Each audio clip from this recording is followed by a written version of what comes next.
ಕ್ರಿಸ್ತನಲ್ಲಿ ನನ್ನ ಆತ್ಮೀಯ ಸ್ನೇಹಿತರೆ, ನಿಮ್ಮೆಲ್ಲರಿಗೂ ವಂದನೆಗಳು. ಪ್ರಿಯರೇ, ಶರೀರದ ಕೆಲವೊಂದು ಅನಾರೋಗ್ಯದಿಂದ, ಕೆಲವೊಂದು ಪ್ರಯಾಣದ ನಿಮಿತ್ತವಾಗಿ ನಿಮ್ಮೊಟ್ಟಿಗೆ ನಾನು ಬರಲಿಕ್ಕಾಗಲಿಲ್ಲ. ದಯವಿಟ್ಟು ಕ್ಷಮೆ ಇರಲಿ.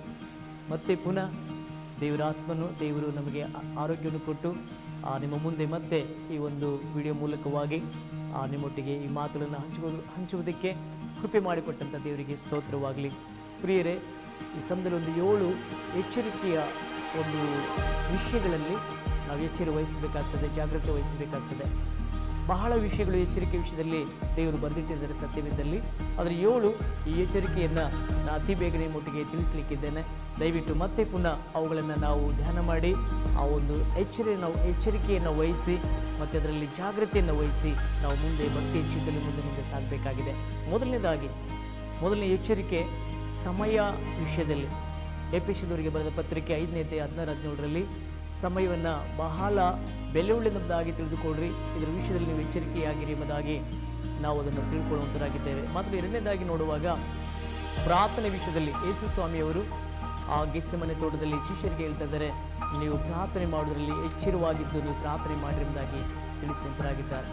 ಹಾಗೆ ನಾವು ನೋಡ್ತೇವೆ, ನಾವು ಮತ್ತಾಯನ ಬರೆದ ಸುವಾರ್ತೆ 10ನೇ ಅಧ್ಯಾಯ 17ನೇ ವಚನದಲ್ಲಿ ಅಲ್ಲಿ ಕೂಡ ಮನುಷ್ಯರ ವಿಷಯದಲ್ಲಿ ಎಚ್ಚರಿಕೆಯಾಗಿರಿ ಎಂಬುದಾಗಿ ನಮಗೆ ತಿಳಿಸಲ್ಪಡ್ತದೆ. ಹಾಗೆಯೇ ನಾವು 4ನೇದಾಗಿ ನೋಡುವಾಗ ಈ ಫರಿಸಾಯರ ಒಂದು ವೇಷಧಾರಣೆ, ಅಂದರೆ ಒಳಗೊಂದು ಹೊರಗೊಂದು, ಈ ಒಂದು ವಿಷಯದಲ್ಲಿ ಮತ್ತು ನೀವು ಎಚ್ಚರಿಕೆಯಾಗಿರಿ ಅನ್ನುವಂಥ ಒಂದು ಮಾತನ್ನು ನಾವು ಲೂಕನ ಬರೆದ ಸುವಾರ್ತೆ 12ನೇ ಅಧ್ಯಾಯ 1ನೇ ವಚನದಲ್ಲಿ ನಾವು ನೋಡ್ತೇವೆ. ಹಾಗೆಯೇ ನಾವು 5ನೇದಾಗಿ ಎಚ್ಚರಿಕೆಯ ಮಾತನ್ನು ನೋಡುವುದಾದರೆ ನಾವು ಲೂಕನ ಬರೆದ ಸುವಾರ್ತೆ 21ನೇ ಅಧ್ಯಾಯದ ಅದರ 34ನೇ ವಚನದಲ್ಲಿ ಐಹಿಕವಾದಂತಹ ಒಂದು ವಿಷಯದಲ್ಲಿ ನೀವು ಎಚ್ಚರಿಕೆಯಾಗಿರಬೇಕು ಅಥವಾ ಜಾಗೃತಿಯಾಗಿರಬೇಕು ಅನ್ನುವಂಥ ಮಾತನ್ನು ನಾವು ನೋಡುವಂತರಾಗಿದ್ದೇವೆ. ಮಾತ್ರವಲ್ಲ, ನಾವು 7ನೇದಾಗಿ ನೋಡುವಾಗ 6ನೇದಾಗಿ ನೋಡುವಾಗ ಕೇಳಿಸಿಕೊಳ್ಳುವುದರಲ್ಲಿ ನೀವು ಎಚ್ಚರಿಕೆಯಾಗಿರಬೇಕು.